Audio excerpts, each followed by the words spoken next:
Comment améliorer votre trading du jour au lendemain. Dans cette vidéo, je vais vous donner 3 astuces qui permettent d'améliorer radicalement votre trading.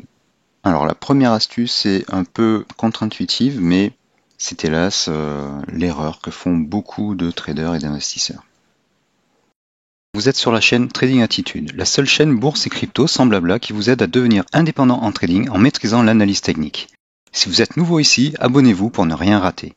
Cette erreur consiste à acheter ce qui a baissé. En effet, on dit toujours que trader, c'est acheter bas pour revendre plus haut.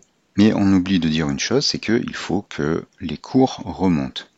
Si on prend l'exemple d'Orpea, il y a une grande chute suite à la publication d'un livre qui accusait Orpea de mal s'occuper de ses clients.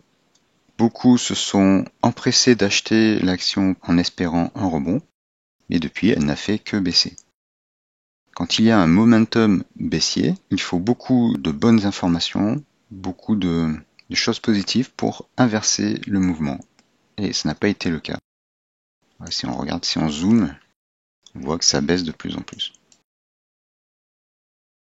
Il y a des petits rebonds, effectivement, un gros rebond en termes relatifs, et c'est très dangereux parce que si vous ratez la sortie, eh bien, ça continue de baisser. Il y a aussi l'exemple de Voltalia. Voltalia, là, est en tendance baissière. Donc il y a certes des rebonds, mais globalement, elle baisse. Donc pour de l'investissement, ça ne sera pas adapté. Comparez cette action dans cette phase-là, depuis mars 2021, à ITW, qu'on a vu dans une vidéo récente, qui, elle, monte globalement depuis bien longtemps. Donc quand on dit il faut acheter bas pour revendre plus haut, et quand je dis qu'il ne faut pas acheter bas, c'est relatif. Il faut regarder l'ensemble du graphique dans le passé pour voir comment se comporte l'action et si elle est en tendance globalement. Ça nous amène à la deuxième astuce qui est de regarder la structure du marché et donc parcourir sur chaque unité de temps les graphiques et voir quelle est la tendance sur chaque unité de temps. Donc là, en weekly, la tendance est haussière. Ensuite, sur le daily, regarder la structure du marché, c'est aussi regarder où sont les plus hauts et où sont les plus bas. Donc là, on a des plus bas ici et les plus hauts sont ici. Conclusion, on est proche des plus hauts, donc il y a plus de chances qu'on revienne à la moyenne. Donc si on trace un trait horizontal, la moyenne, elle est ici, que d'aller casser la résistance, même si c'est possible. Donc définir une tendance, c'est tout relatif et c'est relatif à l'unité de temps sur laquelle on se trouve. Et une analyse, ça se fait aussi sur une unité de temps. Donc en weekly, on est en haussier. En daily, on est en haut de range, en haut de canal, et il y a plus de chances qu'on revienne vers le milieu, voire le bas du canal. Cependant, en weekly, on est haussier. Donc analyser la structure du marché, c'est établir quelles sont les tendances sur les diverses unités de temps. Bien sûr, si vous tradez sur du 5 minutes, le weekly, ça va pas tellement vous intéresser. C'est aussi détecter quels sont les plus hauts et les plus bas, et savoir où vous vous situez par rapport à ces plus hauts et ces plus bas. Il y a aussi l'identification de patterns, par exemple là on a un double bottom, et savoir se situer par rapport à tout ça. Troisième astuce qui découle de tout cela, il ne faut pas acheter en haut de phase haussière. Le haut de phase haussière, c'est par exemple quand notre FTA Ball est très haut et qui commence à se retourner. Quand il est très haut, il y a du momentum.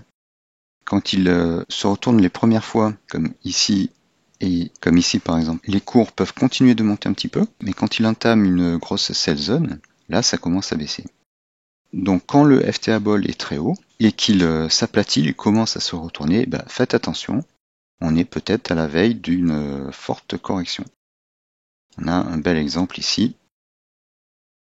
Donc, si vous achetez au plus haut en fin de phase haussière, vous risquez de vous retrouver dans une situation embêtante. Et nous allons voir ça appliqué au Bitcoin. Le Bitcoin a fortement bondi ces derniers jours. On est donc potentiellement en haut d'un swing haussier. Ça, c'est sur le daily, mais sur du 3 heures, donc une unité de temps inférieure.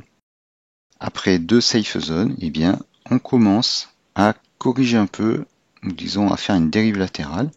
Le FTA Ball est haut, il s'est inversé et il a entamé une sell zone.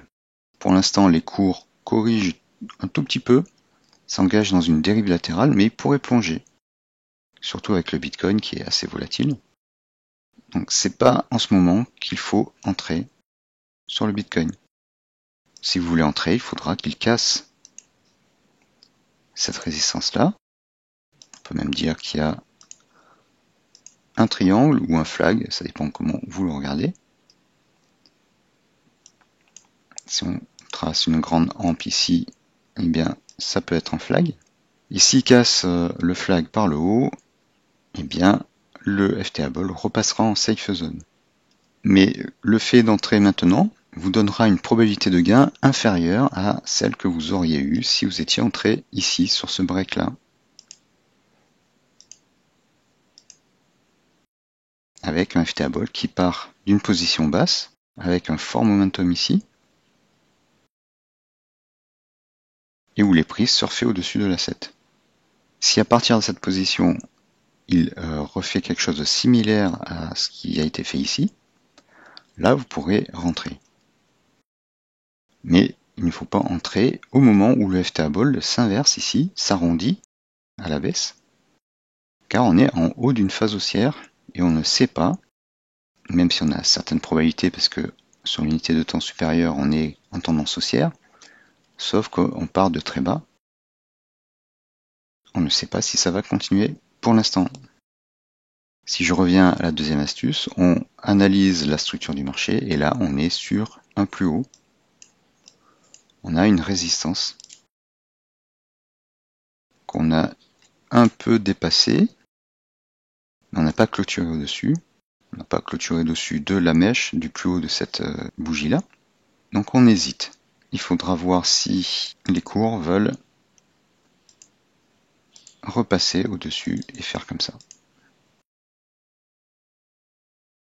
Cette troisième astuce, c'est le fait que forcément, quand on entre en position longue sur la fin d'une phase haussière, on ne sait jamais à l'avance si le mouvement va continuer longtemps, donc on a moins de chances de gagner que si on était entré au début de la phase haussière. Alors ça ne veut pas dire que les cours ne vont pas remonter, ça veut juste dire que pour l'instant, toute chose égale par ailleurs, on n'est pas dans une tendance haussière en 3 heures. On est dans une correction de ce swing-là. Voilà, une fois que vous avez compris ces 3 astuces, ne pas acheter ce qui baisse, mais plutôt acheter un creux dans une tendance haussière, analyser la structure des marchés, c'est-à-dire détecter les tendances sur chaque unité de temps, mais aussi les plus hauts et les plus bas, et où on se situe par rapport à ceci, puis ne pas acheter en haut d'une phase haussière, mais plutôt dans un rebond dans une phase haussière, ce qui revient à acheter la sortie d'un creux dans une phase haussière. Quand vous aurez compris et bien intégré ces 3 astuces, ces 3 principes, eh bien, vous pourrez du jour au lendemain améliorer votre trading. J'espère que cette vidéo vous aura intéressé, merci de l'avoir suivi et à bientôt.